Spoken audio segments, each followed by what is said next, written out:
They don't warn you when it starts. There's no dramatic collapse, no single moment where life shatters in two. An existential crisis often arrives quietly, disguised as a question you can't stop thinking about. What is all of this for? You wake up one day and the things that once mattered feel thinner. Achievements feel temporary. Goals feel oddly scripted. Even happiness feels fragile, like it might evaporate if you look at it too closely. You're still functioning.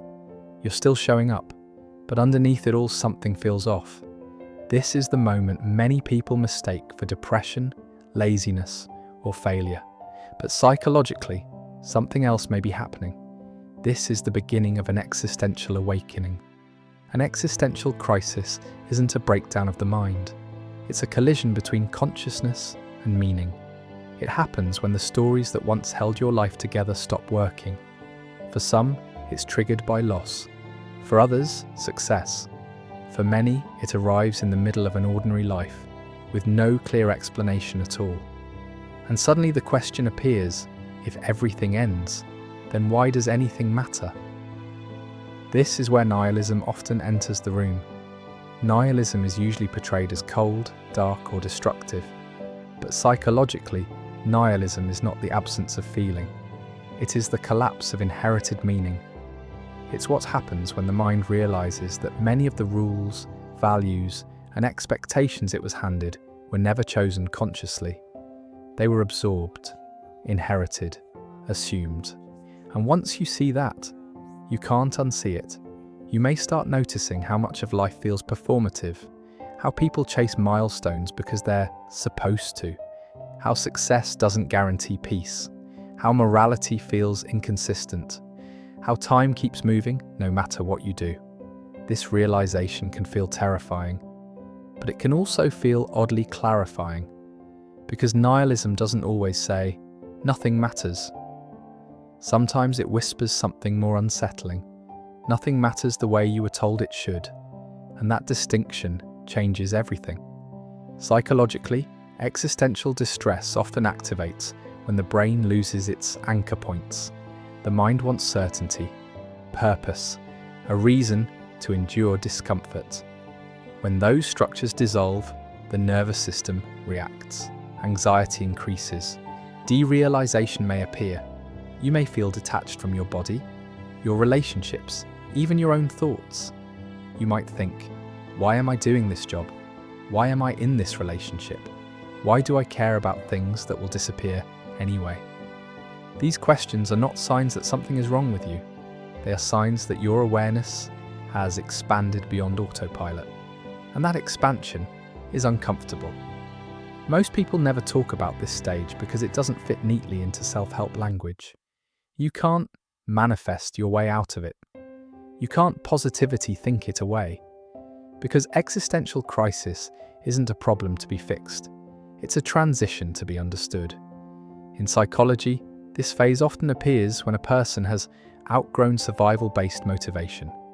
You're no longer driven purely by approval, fear, or obligation. And without those forces, the question becomes unavoidable. If I'm not living to survive, then what am I living for? This is where nihilism can either harden or soften. For some, it becomes despair, a belief that nothing has meaning, so nothing is worth caring about.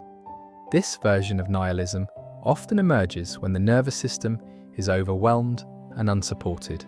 But there is another form, a quieter one, a gentler one. Existential psychologists call it existential freedom. This is the moment you realize that meaning is not discovered, it is created, and that realization is both terrifying and liberating. Because if nothing comes pre-packaged with purpose, then you're not failing for feeling lost. You're standing at the starting line. Existential crisis often feels like emptiness, but psychologically, it is space. A space where old identities dissolve before new ones form. This is why it can feel lonely, why language fails, why friends may not understand what you're going through. They may say, just be grateful, or everyone feels that way sometimes, or don't overthink it. But you're not overthinking, you're seeing. You're seeing that life is finite, that certainty is an illusion, that control is limited. And once you accept those truths, shallow meaning can no longer satisfy you. Nihilism becomes dangerous only when it turns inward as self-erasure, when it says, I don't matter. But existential psychology offers a different interpretation. You matter because nothing is guaranteed. Your experiences matter because they are temporary. Your kindness matters because it is chosen. Your presence matters because it is not permanent. Meaning does not exist outside of you, waiting to be found. It emerges through engagement, values, and choice. And that choice does not have to be grand. Existential healing does not come from answering the universe. It comes from answering yourself. What feels honest? What feels alive? What feels gentle enough to carry? For some, meaning becomes creativity. For others, connection. For others, curiosity. For some, simply reducing harm to themselves and to others. Existential psychology does not ask you to believe life is beautiful. It asks you to decide how you want to respond to its uncertainty. And that decision can change over time. You don't need to have a life philosophy. You don't need a 5-year plan. You don't need to feel passionate every day. Sometimes meaning is just staying, breathing, noticing, choosing not to disappear.